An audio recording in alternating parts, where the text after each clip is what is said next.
প্রিয় দর্শক, অবশেষে অপেক্ষার প্রহর শেষ হলো।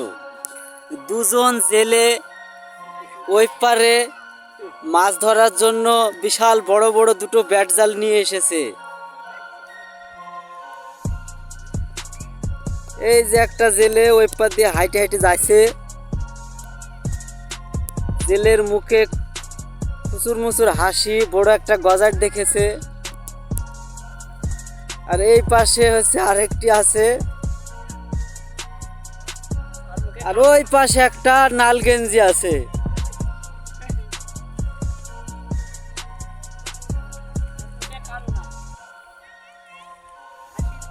মাছটি সম্ভবত এই পানিটুকের ভিতরেই রয়েছে।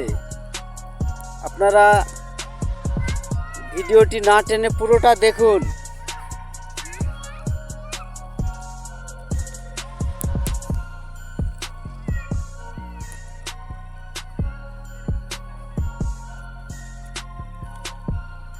মাছ না পাইলে সমস্যা নাই, 7টা বোতক আছে, বোতক গালা পাইলেও হবে।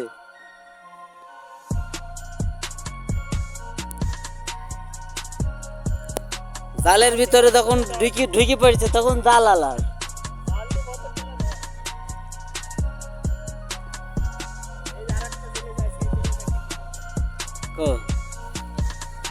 এই যে আরেকটি জেলে আসছে।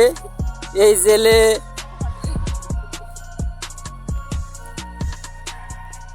পুঞ্জি পাগলি নাকি?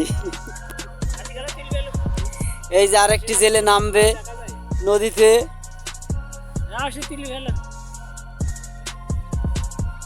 এই যে জেলে দেখুন, একটি নাইটির জাল বানিয়ে নদীতে এখন এটা দিয়ে ঠেলা দিবে।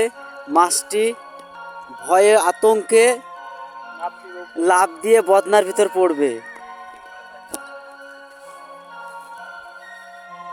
তাহলে হাড়ির ভিতরে পড়বে, তাই তো?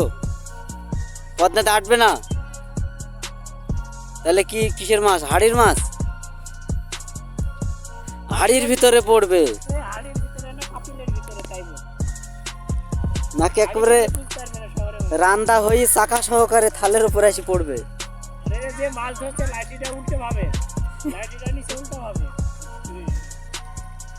এই যা জেলে সম্ভবত নতুন, কিছু বুঝে না। এই যে মাছ ধরতে পারছে না, যার কারণে বোতক সুদা ঠেলাইছে, যেন দু চারটা হাঁস উঠি পড়ে।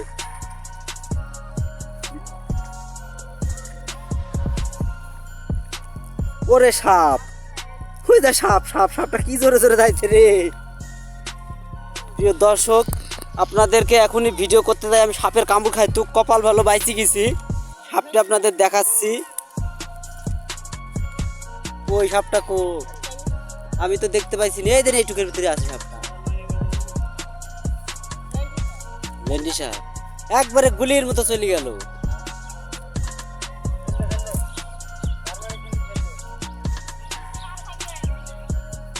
এদিন এইটুকের ভিতরে আছে, এইটুকের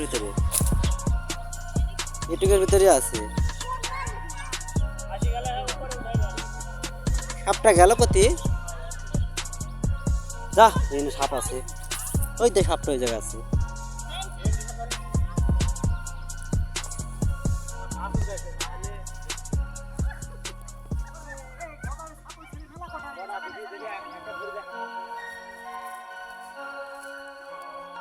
কটা পড়ছে? প্রিয় দর্শক, গজারের একটি বিশাল বড় চার পড়েছে সে বিখ্যাত নাইটিতে। অবশেষে অপেক্ষার প্রহর শেষ, মাছ গোনা শুরু।